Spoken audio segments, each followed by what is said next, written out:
medium-term rentals for in Denver, Colorado. As the market has shifted here the last couple of years, the old playbook has changed in terms of what strategies worked. Long-term rentals used to work extremely well. Those numbers are tough now in terms of acquisitions, and also a lot of us out there are feeling some pinch on the cash flow long-term rentals between softening cash flow or rents and expenses going up. And so medium-term rentals is one of the opportunities that has materialized in its current market cycle that makes sense for a lot of current landlords who have a property they can potentially convert to medium-term rental.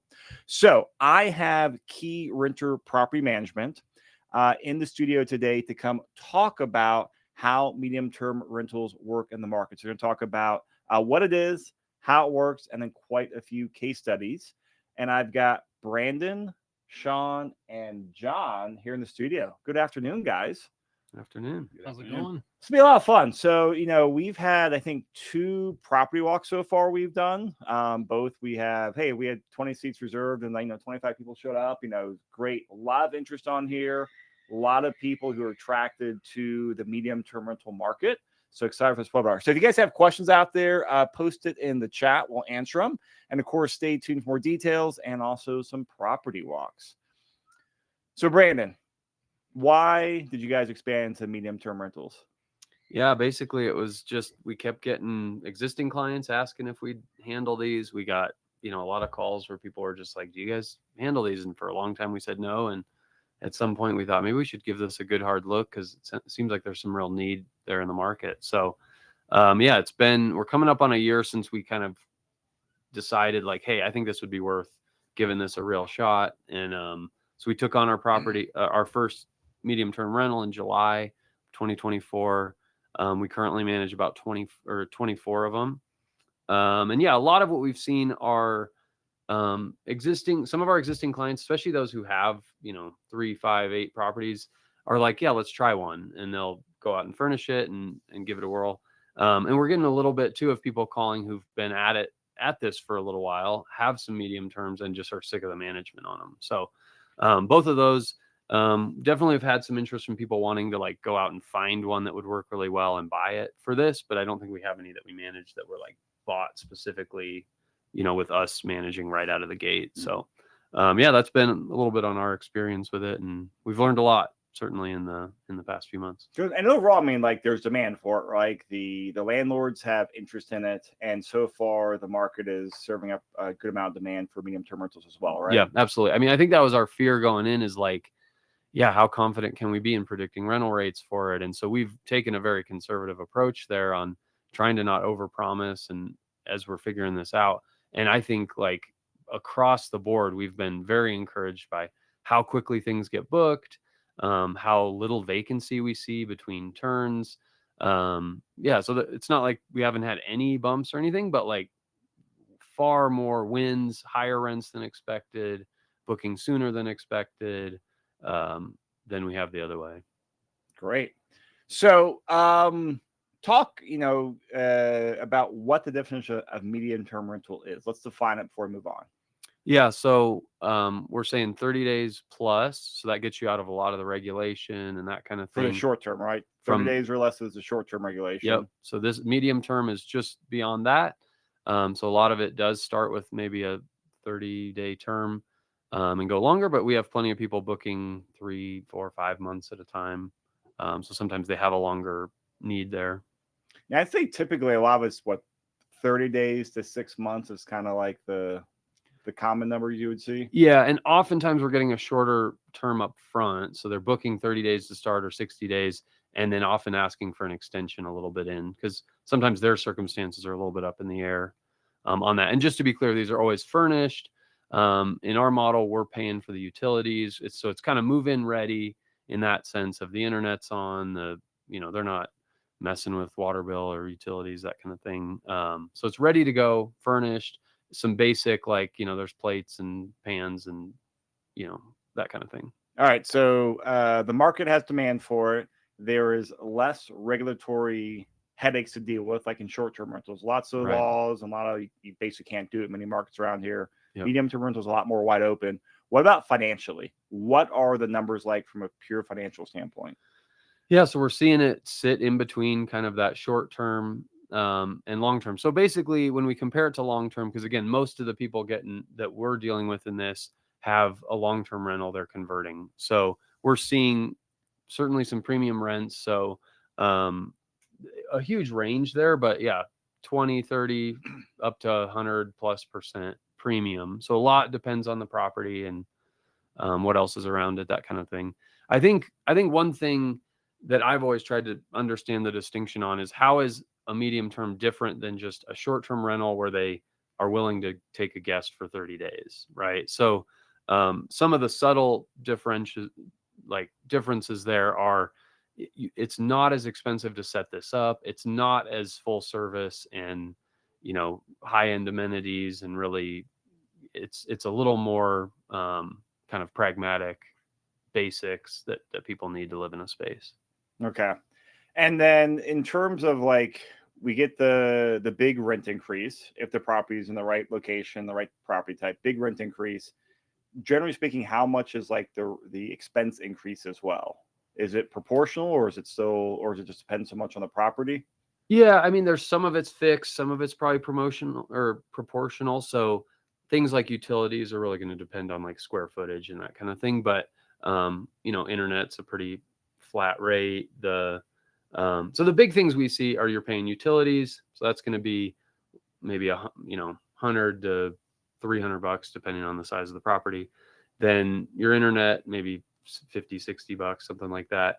And then you're just also paying for some cleaning in between guests and that kind of thing. So you have to refresh your linens and all that. So, and where are we seeing ranges there? Maybe 150 to 300 or something like that. Yeah, 150 to 300. Landscaping costs is also, or like if you have if you're turning over, if you get a longer term tenant, sometimes they can do some maintenance, replace a furnace filter. But if you're turning over, every 2 months, then you might have to pay for, somebody to go out, replace furnace filter, clean out gutters, stuff like that. Sure. Mowing the lawn, that kind of thing. Tenants definitely can't be as involved all the time. So it just depends. Yeah.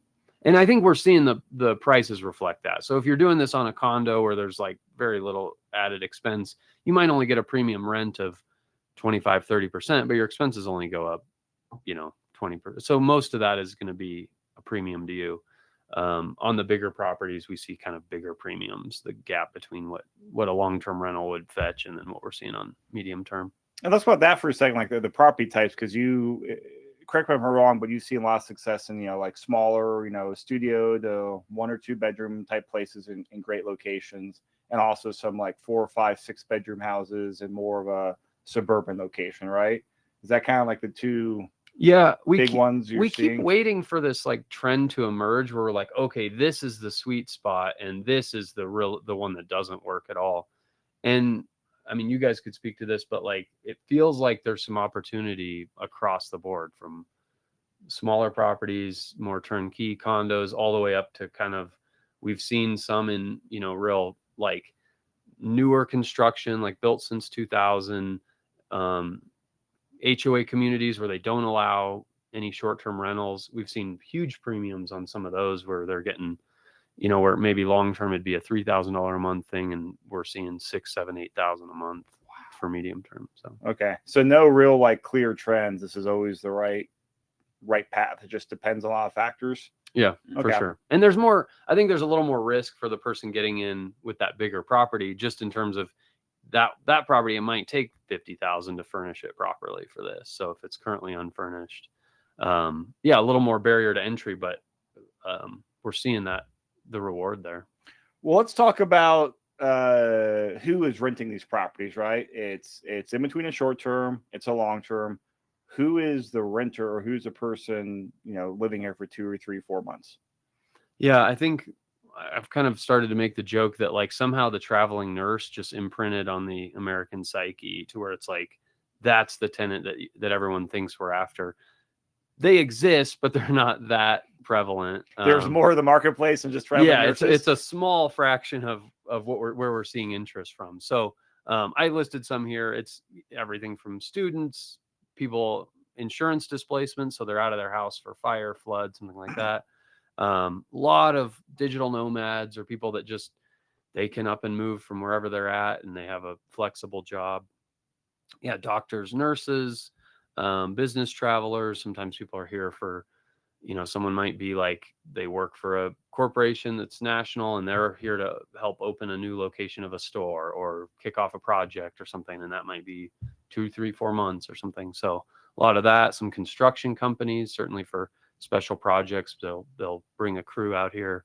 Athletes, long-term tourists, that can be, grandparents just want to be around for a couple months when kids are on summer break, these kind of things. Talk about, because this is one that you've mentioned this a few times now, and I know you guys actually did a property walk, I think in Westminster last month about it, like one of these bigger properties. Talk about like the size and the type of tenant that like those bigger properties attract. A lot of times it's families. So yeah, again, it's the insurance displacement, or it can be someone who's in town for, they have some medical treatment that a kid has to go through or something like that, where they want to be by a hospital here, but they want a place to settle in. They don't want to stay in a hotel for, 45 days or something like that. Okay. What else? Any other things you guys have seen on those bigger homes? Yeah, for like that property walk, that was definitely when the Marshall fire happened.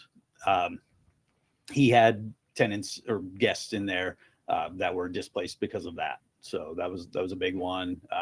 He talked about professional athletes as well. He's in with the Rockies. He's in with the Broncos. So when somebody's coming into town, they don't know how long they're going to be playing. So they'll do a midterm rental because it's fully furnished, easy. Yeah. They can easy bring access. the family along. Mm-hmm. Divorcees, that's a big one. Yeah. We just deal with a lot of that in the long-term space as well, but definitely like the midterm, if something's just not going well, it's a really easy, just find this on Airbnb, put the husband or wife up, and it's just the total convenience play for that relationship. And then also, the gig economy. I know you have like construction companies up there, but like think like solar salesmen, like who doesn't get their door knocked in the summer? Those guys got to have a place to stay, and they're usually not living here. And then with the recent political cycle, we had one of our bigger homes get booked by some people working on the political campaign. So Really? Okay. mm-hmm. So it's just a lot of just traveling professionals, it seems, as well. Yep. So a couple questions here in chat. So we talked about how much higher rates can go. What about vacancy? Because, whether it's short term, medium term, long term, vacancy kills NOI, right? Yep. So what are vacancies like, and how do you manage vacancies? I would say this is one of the reasons we've taken a more conservative approach of trying to be like, let's not chase that 2x premium rent. Let's try to get 25% or 30% more, make sure we're covering expenses, and then make sure we're getting good interest. And that's where we've seen, we certainly have hit a price point there where we're not seeing much vacancy. Like these things are renting quick. I'm surprised how often we'll get a guest 3 days after a guest moves out. Like it's not like we're having to wait, so a lot of times it's within the same week or so that you're having guests turn or come and go and turn the unit. Yep. Wow. Okay. But you have to stay on top of it for sure. If you see a vacancy coming up or somebody's moving out, you want to make sure you're marketing that. And really all of our properties that we're managing are just marketed all the time. That's a new thing. That's a new thing for us. We're used to long-term, like you put it up, get that tenant and take it down and forget about it. But yeah, obviously those days are blocked, but you're continuing to go on. Yeah. Usually condos, like 1 and 2 beds and studios, are just going to have a little less vacancy than a bigger home. It takes a little more coordination to move in like a whole family usually. But we've, with our bigger homes, we've still had really good vacancy rates. So. Okay. And then reading some of their questions in here. And this, how do you determine if there's demand for a 4-bed, 3-bathroom, square foot single family home? I imagine there's no one rule of thumb. That probably comes down to kind of an analysis look at. Should probably we're talk happy with one of you guys, right? Yeah, we're happy to just help look at these and talk through the numbers with people. One of the things you can do on your own is look on Airbnb and see what's available for an extended period of time in that neighborhood. And kind of, you can start to get a feel for the market for like price points and what else is out there. When it's hard is that like a lot of where we see a ton of success is like HOA communities that don't allow the short-term rentals. So you just don't have anything in there. So medium term can do really well just because there's like nothing else available. Some neighborhoods you had a lot of short-term rentals kind of when that was exploding and all these investors were converting stuff to short-term rentals. Well, a lot of them it's very easy for them to convert to medium term. So you just have more competition and it's just pushing prices down a little bit. Question: Are you seeing more? Are you seeing less or the same pushback from neighbors about short-term rentals? You know, a lot of neighbors don't like short-term rentals in the neighborhood. Yeah. Any sentiment difference for medium-term rentals, or do you guys? I would say there's definitely a difference. It's not as bad. Yeah. I mean, think about it. Would you rather have something changing every 3 days or every couple months? I mean, yeah, usually they still know, usually the neighbors are still going to know. On that one property walk we did, I was talking with one of the neighbors. She was like, is this one of those Airbnb properties? And I was like, it's not I just told her it's not a short-term rental to reassure her. But yeah, the neighbors are still going to be, they know, like they live there, they see that those tenants aren't there for a year or two at a time, but it's a lot less riffraff, right? Nobody's coming here just to party, just to have a good time. They're usually you don't have a here. 3-month bachelor party, right? Yeah, most people probably don't. They're coming here for business. Like they don't want angry neighbors just as much as we don't want angry neighbors. So, So like for one of the examples that we'll get to, I lived in that community right next to those townhomes. There are only 8 townhomes. The one that we're managing now was owner occupied, but the one next door to him was a midterm rental. And I wouldn't have known it if I didn't talk to them. I just thought they were regular renters, but yeah, they were here for 3 months and then they moved to Spain, and but they're very respectful. So that's what we see a lot. So I see a lot of questions on here. We'll get back to it later. A couple other questions about people wanting to figure out if their property is right for a medium-term rental.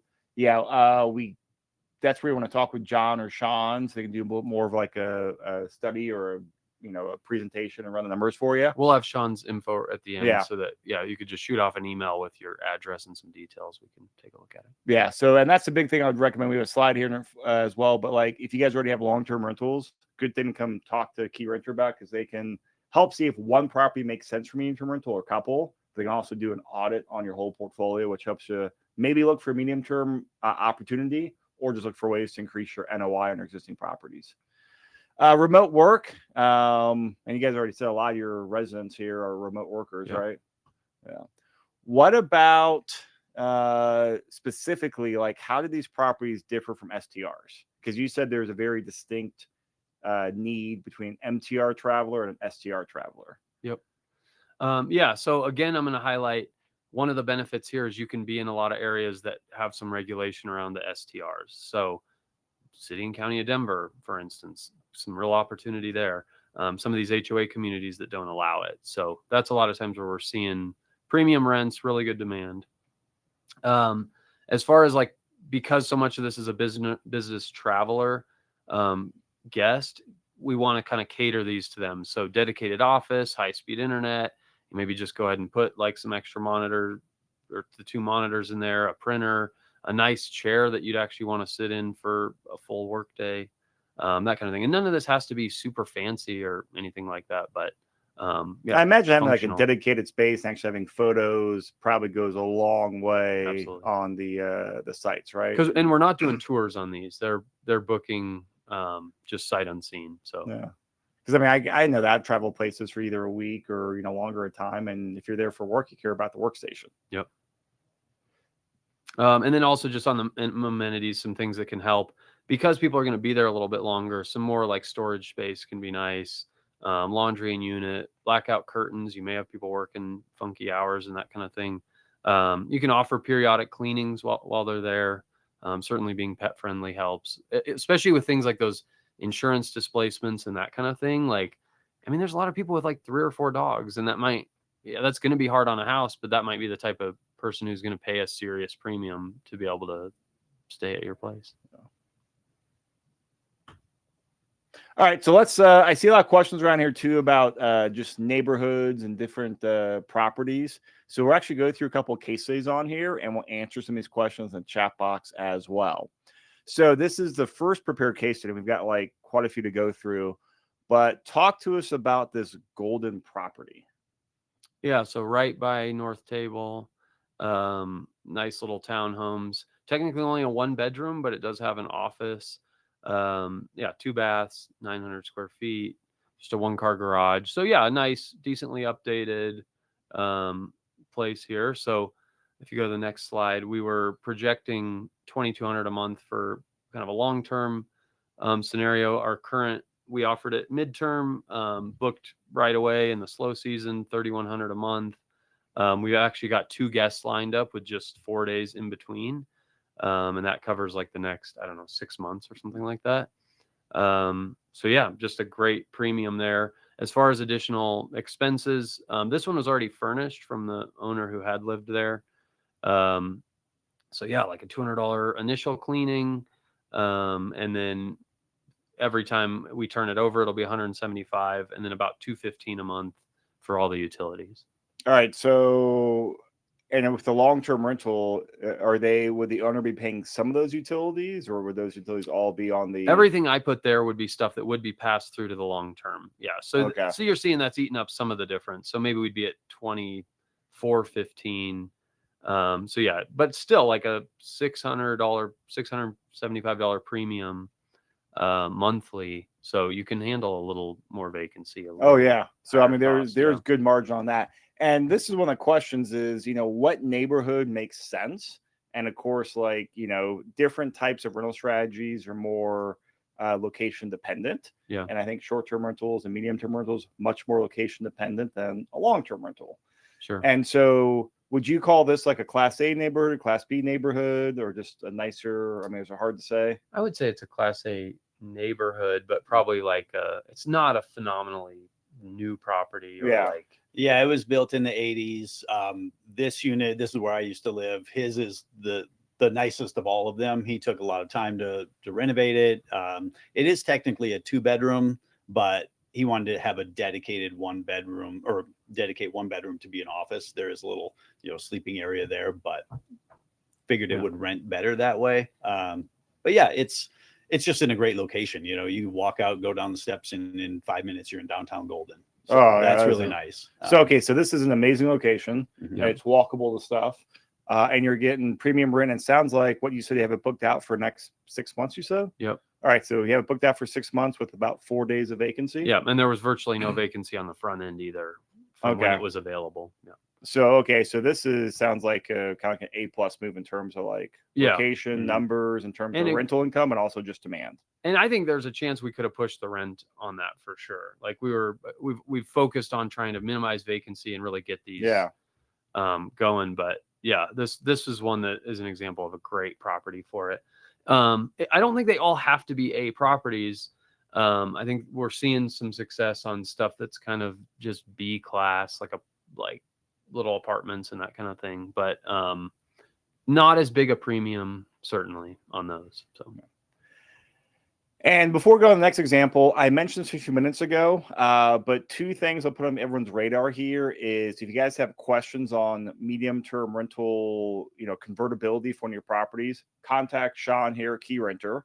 And also in terms of looking at a specific property, they can also do their portfolio audit check, which helps go through and just look at your long-term rentals and looks for opportunities to increase revenue, make it run more efficiently, look for any things that may not be in compliance with recent laws. So if you guys want a property manager to come look at your portfolio, help optimize it, and also look for some medium-term rental potential in there, make sure you reach out for that comprehensive audit they'll do. And so what that does is they will look at rental rates, utilities, if you need a Denver rental license, which hopefully everyone has that by now, and just overall ways to improve your portfolio. But moving on to the second property we have here, this one's on Vine Street, so a little different neighborhood than Golden. So let's talk about how this property is performing, the story behind it. Yeah, so this one, we wanted to show it. I think it's an interesting one to talk through. It's right by the stock show. So kind of a rough area. They did a little remodel inside and it rented really quickly to the first guest. I think the first guest moves in here shortly. So it's a brand new one in the portfolio, but yeah, we're curious to see how this one goes, and yeah, I wanted to show it at least for like you can get a guess quickly and try this out in some different types of neighborhoods and different types of properties. Now, talk about the rental difference on this one, because a little bit less of a rental spread between the medium term and long term rental. Yeah. So, yeah, talk to us about the numbers on this one. Yeah. Do you guys have any thoughts? I mean, if you look at like the percentage increase, it looks a lot closer than the numbers. I would say a $300 increase on 1675, still not as much as $1,000 on 2200 or 900. But I would say I think that's the biggest difference between like an A class and a B or C class. I think it still makes a lot of sense to go B or C class and go midterm because you're still going to get a premium. Yeah. But our highest demand by far is we've had one in Boulder that actually we marketed at midterm and it didn't end up working out. They got cold feet, but our interest was insane in Boulder. And then this one in Golden is just flying off the shelves. And then a couple single family homes we have that are right next to downtown, like 5 Points area, that's super walkable, but it's a full house with a backyard. Those ones are doing really great as well. So I think the biggest thing that's hurting this one is really just location. It's, still going to pencil out great, but I do just think outdoor space and location makes a massive difference. And it comes down to pets, I think. And, at the end of the day, I think you just can't change location. I know everyone's probably heard that location, but with midterms, I think it just makes the spread look so much better. I think too, like this is an example of a property. Again, we're a little curious how this is going to go, but when people are coming to town and they don't know your city, and that's not all the guests we get, but a lot of these people are not familiar with the neighborhoods and that kind of thing. Like they don't know much about your city. So if they feel like they go to a space and it doesn't feel safe or something like that, they might want out and feel like so.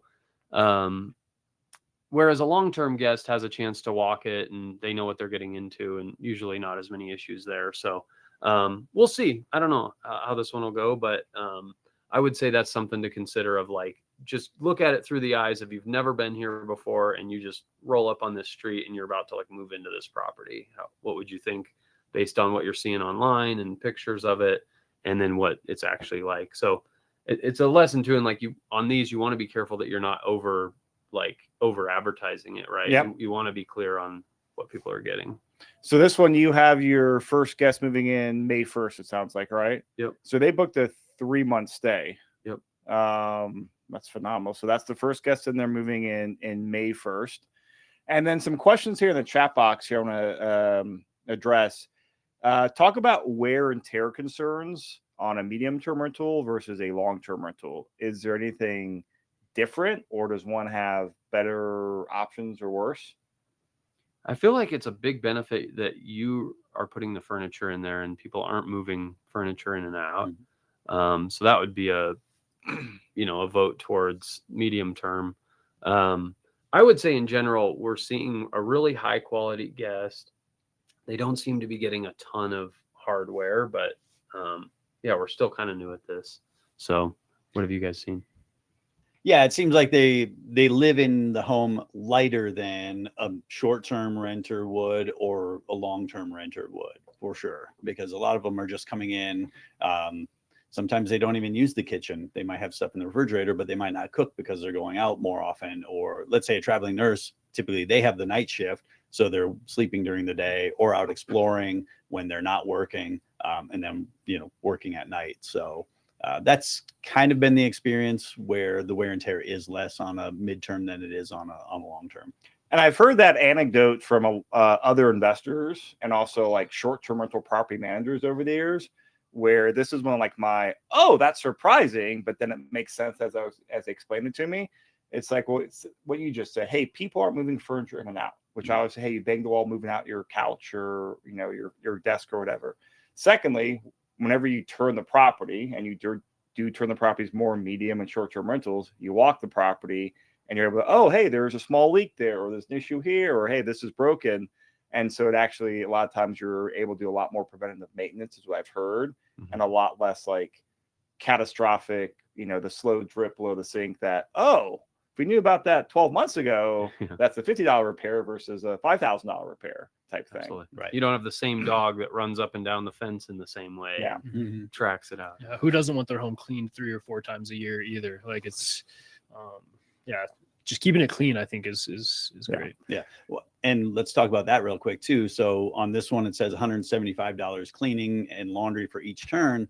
We are collecting cleaning fees from the guests as well. So typically the owner is really only going to pay for that initial cleaning. Any other cleaning after that is going to be paid for by the guest. Okay. Typically, So that's unless just it's excessive. be passed through to the guests though. Correct. Okay. What about if someone has pets, do you charge additional pet fees? Yeah, no, we absolutely do. So in Airbnb, because that's where most bookings are going to be coming from, Airbnb or Furnish Finders. We're charging per pet usually, an additional pet fee, and then sometimes like I think allowing pets is one of the biggest needs, and that's why a lot of people are looking for these. Most short-term rentals do not allow pets, so like a lot of people traveling, they're looking for midterm rentals, and they're coming with pets. We had some owners that didn't allow pets. As soon as we turn on allowing pets, we'll get booked overnight. It's kind of a night and day difference, and then people will reach out on the Airbnb app and say, what's your price for me to bring my 3 dogs? Like, you want another $500 a month? No problem. Like these pets are their children essentially. And they're willing to pay for it. So I think it's a huge way to increase revenue and also just expand your market. So yeah, I agree. I mean, we find it everywhere. Like every renters, guests, everyone. We're in Colorado. Everyone has a dog. Yeah, absolutely. So I know we had some other before we get there. What about? I know we talked about some other case studies here. You, Sean, had talked about I think it was a single family home that you guys had that was getting some premium rent. Yeah, so Glenarm, it's a property. It's one of those ones I kind of talked about over by 5 Points. It's really, really walkable, but it's still a single family home, kind of Victorian style. It's not like super updated. Like it's more character and charm over like modern and sleek. So it doesn't have $100,000 remodel on it, but it's well maintained, well kept. It's a bigger home. I think it's a 5-bed, 2 baths. So not even a lot of bathrooms, but it has an outdoor area, and the owner is very pet friendly. We've been booked really well on it, and we had somebody reach out ready to sign a 12-month lease at what would be probably a $1,500 premium. Usually that home would rent for $33, $35 as a long term. As a long term, or maybe like 32, 34 as a long term. And they were willing to sign a lease at 45 for a full year straight. It didn't align with the owner's goals, so we didn't pursue that with this owner, but it just proves the market's there. Absolutely. A lot of people, they're getting relocated for their job, and they don't know how long they're going to be here, and they don't want to sign a long lease. They don't want to move all their stuff. So a lot of people, they might book for 30 or 60 days, but their plan is to be here for 12 or 24 months. And if you can drive that vacancy down, but keep your rent rates high, it can look really nice. So also, that's something we haven't touched on, but we're finding a lot of interest on Airbnb. It's just got a lot of eyeballs right now, but we're having to pay platform fees there. So we're also like always trying to find ways to book off there. So Furnish Finder is one where it's just a flat fee for the year. You don't pay any like percentage of the rent or anything like that. So we're booking a decent amount through there. And also like we're working to maintain a database of people looking and kind of like refer to other properties and that kind of thing. Cause our goal is to book as many of these off the platforms as possible to avoid those fees. It's kind of nice. Airbnb aligns our interests because the biggest fee goes to the guests. So the guests know as well. So they'll book, if they're going to be here for 12 months, they usually only book 1 or 2 months, and then they start up that conversation as well. So, and then we book off platform for the bulk of that stay. Yep. Yeah. That and insurance companies as well will book off platform. They're not going through Airbnb. Talk more about what you mean the insurance company when they're relocating a displaced client. Yeah, I'm sure everyone's kind of noticing the trend, just more fires, more floods, stuff like that. That's why your insurance is going up. So those companies work directly with us. They also peruse Airbnb as well. So we've had people reach out from Zillow, like on behalf of insurance agencies just looking to place people, and they pay a premium, a really good premium actually. So does insurance typically companies. the insurance company reach out? No, they have a third-party company that they use actually. So it can either Okay. be the person with the insurance claim, so the actual family, they can do some research themselves, but it's actually a third-party company that insurance companies use to help place these tenants. That makes sense. So trying to get in front of them is a little tricky, and we're still trying to build up our network there. But stuff like that doesn't happen overnight. So Yeah, that makes total sense. That could be a very lucrative source as well. Yeah. So you guys, and let's talk about kind of what Keyrenter does here, and kind of like the service fees, the value you guys bring, and the best way to explore it. Because medium-term rentals, short-term rentals, there's higher management fees, whether a manager like Keyrenter or the investor is doing it his or herself, right? It takes more time, a lot more like, attention focus to have a good guest experience or get the tenant in there. So walk everyone through what is the service fees and what's the value that Keyrenter brings to people doing medium-term rentals. Yeah, I would say our typical fee structure, we'd charge a leasing fee of about half a month's rent and then 9% a month. For long-term rentals. For long-term rentals. So for medium term, what we're doing is 15 to 20%. That's just mostly driven on the rent price, or if someone's bringing multiple properties, but no leasing fee there, right? So we understand there's going to be more ongoing work to place tenants and minimize vacancy.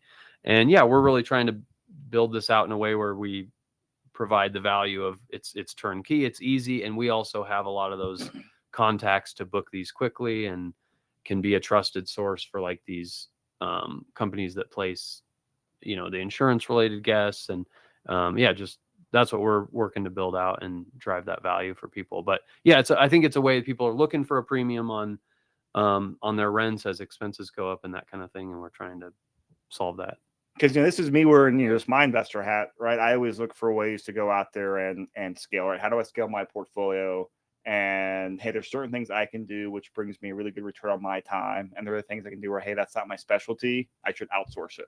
So I always look at things like that. And what I like about what Keyrenter is doing is you guys are already established, long-term property manager, and there's very few established, I'll say like, mid-sized companies that are doing medium-term rental. They're usually like someone's side hustle. So like that is one like the risk factors I look at. The other couple of things here is you guys are creating, I'll call it the marketplace, your own marketplace where, hey, you've got your 25 houses right now, you're booking, you'll get more. You do some on-platform stuff, but you're doing stuff between guests, you're working with insurance companies and those representatives to go out there and get bookings from different areas as well. And the only way you do that is by volume and time in the game, which for me as an individual investor, it's not worth me to go out there and scale as myself, right? I have one or two places I can't do it. So I like that about you guys. That's how I view it is, hey, I can go out there and can I do some of it on my own? Yes, I could. A, do I want to? B, am I good at it? A, I don't want to, and B, I'm not good at it. And that's why I think you guys are a great fit. So some questions out here. I actually got quite a few questions on here. So if you guys have any questions on this, make sure you contact Sean, and that's SHAWN at KeyrenterDenver.com. And that's a great place to go out there and get hey, what if I did this on a medium-term rental, and go out there and I have them do an audit on your portfolio as well to get other insights on there. But we got a lot more questions in the chat box I want to get to. One is an interesting comment here from an investor. So this investor has 2 single-family medium-term rentals at Kalamath and 8th. So, B- to C area. Properties are Class A new. So, hey, new construction properties, 3-bedroom with dedicated office, 2.5 baths. Detached 2-car garage, fenced-in yard with large patio, 1,800 square feet. At a long-term rent advertised at $4,250. No takers. On Airbnb, I had to go as low as $4,300 over the winter, but now have bookings this year at $6,600 a month. Nice. Sounds about right. Yeah. And those are those yeah. kind of areas where it's hard to get your long-term guests to renew too. It's hard to get it booked and it's hard to get them to renew, but yeah, that's great info. Thank you. Okay.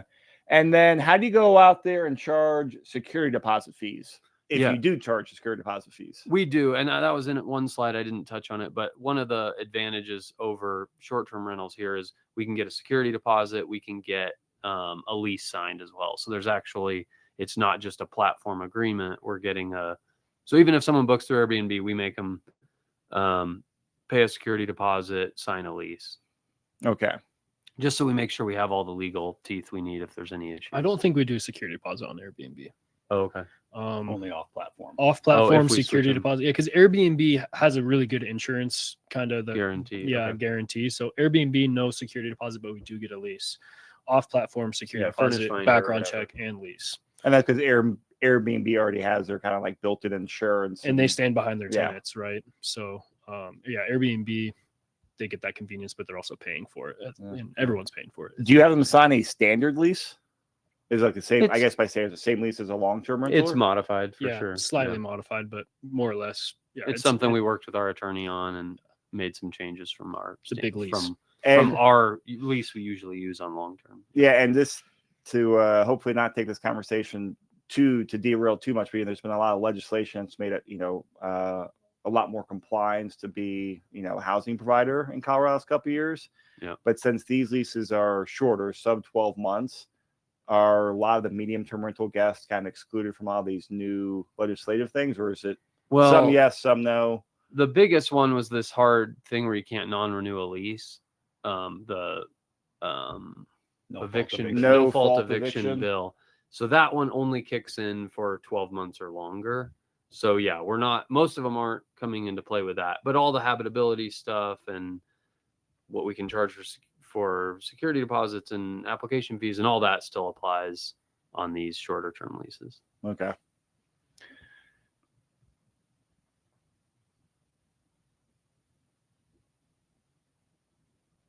So a couple questions on here. I'm still looking through. Do medium-term rentals work in resort communities? I'm assuming they mean like the mountain resort communities. I know that's not your guys' especially. Yeah, I mean we commentary on could there. speculate, but I think so. I mean, I think then it's more your it's your workforce up there. It's that kind of thing. So it's probably dependent on the type of property and that. But again, that's a place where you can go look at Airbnb and just toggle the thing to 30 days plus and see what kind of rates people are getting on that. I have a friend, and she told me this months ago, but they have a couple of mountain properties and do medium-term, short-term stuff. And she's actually gotten to a good niche. I forget which county she is up there, but not, not in like walking distance or really close to like one of the resort towns, but, quite a bit drives out there. But she says she just has constant like construction companies and some corporate, I think a lot of construction companies, just they rent out her place exclusively. Yeah. Really? So it was very interesting. I was like, oh, I never thought about that side. Like, hey, the industry corporations, they need a place to stay. Yeah. I'm like, oh, you got this place, and hey, they know it's gonna be a lot of money, but they'd rather do a medium-term rental versus hotels. Yeah. Because it's still cheaper for them that way. There's definitely some people in the short-term space too who will do medium-term through kind of slow season, whatever that might be for that particular area or whatever. But like in a resort community, that might be those kind of shoulder seasons, like the mud seasons or whatever. Then they'll gladly take a 2-month guest or something, but then they'll keep it free for short-term rentals for those like premium weeks and that kind of thing. Yeah, one of our midterms in Wheat Ridge actually is a handyman, and he works in Summit County, but he commutes, and it's the closest place he can find, but he commutes back and forth, but he's doing a midterm even here, like in the Denver metro. So Wow. I don't know if there are any tax benefits, but a question here from someone says, are you going to discuss the tax implications and or benefits from a midterm rental? To my knowledge, I don't think there's any like special tax benefits one way or the other, right? no, not that that I'm aware of. Yeah. Yeah. no. I Other than I guess the bonus depreciation stuff that was. think all that's short term though. Yeah, I don't know if that would apply to medium term. You have to be like an active investor, 500 hours invested, and your average stay has to be less than 7 days. So Yeah. I think there is the only thing, and I think that's what you're talking about, Sean. Like there's, I don't know if a loophole's the right word, but if it's a self-managed, actively managed short-term rental, you don't have to get like the rep status to do like a cost seg and get the bonus depreciation. Yeah. But I don't think that applies for medium-term rentals. And also, I've talked to a few people who've gone down the STR route. That's hard to do as well. But I don't think there's any tax benefits to medium-term rentals, right? You're gonna. Yeah, not that I'm aware of. Not that I know of. Maybe, I mean, I think it's a fringe benefit anyways. I don't know if it's a tax benefit, but like if you do a midterm rental and you're like a snowbird, or you visit a lot of family, or you just travel a lot, like now you have like a home base that, like, if you reach out to us and you're like, hey, I'm going to be home the month of December, it's not even a busy month really, it's kind of the off season, you don't get as much, like you can come stay in your property. So I think that's like a, if it's the right property, right person, but I think that it's a great perk. So that's totally how like I envision my retirement in like 15 years. Right. Is like, I don't care. This is my wife's not on the same page, but live here for a few months. I'm not here, rent it out, and then come back. That's totally my cup of tea. So I would fall in that category. Yeah, I'm surprised if my wife agrees in 15 years. Right. I'm surprised we don't have more snowbirds. I've talked to a few of them. A lot of them they don't really need the money anyways. And it's a really nice property. And, I have to set expectations. I'm like, are you okay if, like, how much is that art worth? Like, maybe we should take that down. So, we haven't onboarded very many snowbirds at this point, but I do think, it's a legit strategy. So. Great. Let's go through. I'm going to scan here for the questions. So if you want more details, contact Sean, SHAWN, at KeyrenterDenver.com. We also have a property walk tentatively scheduled for April 14th. Yep. We're talking about before. I don't think that's 100% confirmed yet. But if you guys have interest in walking a property, let us know in the chat box or email Sean sooner rather than later. We have a hard cap about 20 people on there. And the last two we did maxed out. So if you want a spot in there, let us know. Just come walk a property and meet the Keyrenter team, and also to see what a medium-term rental looks like. So going through the questions here, we got the ones on the chat box. I'm going through. I know we wrote down a bunch of case studies. Are there any other case studies you guys want to talk about in terms of the portfolio? What about your personal one, Brandon? You mentioned this a few months ago that you converted one of your long terms into short-term or into a medium-term rental. I had a guest like move out kind of unexpectedly mid-lease, so decided to give this a try. So furnished, this is a 1-bed 1-bath in Capitol Hill, and yeah, it's a small place, like 540 square feet. So I was getting, I think, $13.75, something like that. First guest through through medium term. So I spent about $6,000 on furniture, and I didn't want to deal with it. So some of that was the fee to someone to like go buy it all and unbox it and put it together and design it and stuff. So yeah, it was off and running, got it rented quickly. First guest is through the end of March. So last I heard there was a good amount of activity for first week of April, a new move-in. But yeah, it's been so far. Are you happy that you converted it? Yeah, like our first guest only was at, I think, $1,650 or something like that. So not a huge premium, but again, it's a slower time of year and wanted to get some income coming in after those expenses. So yeah, a lot of these, I feel like we're not at stabilization yet, but the early signs are that it's going to work out great. Great. Some other questions here. Yeah, if you guys have questions, drop them in here. Then we'll wrap up in a few minutes. I don't know the answer to this one. How can I find HOA properties allowing 30-day rentals? I don't know if there's. Go look on. I feel like it's pretty obvious. Go to Airbnb and just start. Don't put in any like dates or anything specific, and just hover over neighborhoods, and you'll see some are completely empty, or they got 1 or 2 properties and they're only available 30 days plus, and then other neighborhoods will be full of them. That's not like. You probably need to still go do your research, but I think that's going to be an easy way to start identifying some of those. Yeah. So, means for sale. I mean, that's one of the best options I've heard of. I don't know any good options. I mean, HOA is all private. I don't know any data, and the MLS certainly doesn't have that data in there. For if it's allowed or whatever. Yeah, if it's allowed, and like. Yeah, you almost have to get to like the due diligence. Yeah, we get all the HOA docs on there. Yeah. And I would not trust whatever agent puts whatever data about the HOA and MLS. Yeah, for sure. I wouldn't take that with a big grain of salt anyway. Yours is about the best way I've seen work, but that's still pretty manual. Yeah. Cool. All right. I think we got all the questions on here. Guys, this has been great. So John, Sean, Brandon, thank you. Thanks everyone out there who came to the webinar. I see a lot of things in the chat box for people excited to learn about this. Some people want to come to the property walk. And of course, if you have any more interest in this or getting a portfolio audit to improve it, or look at some MTR conversion possibilities, email Sean at KeyrenterDenver.com. All right. We'll talk to everyone Thanks, soon. Chris. Yeah, thanks, Bye, Chris. everyone. Thanks.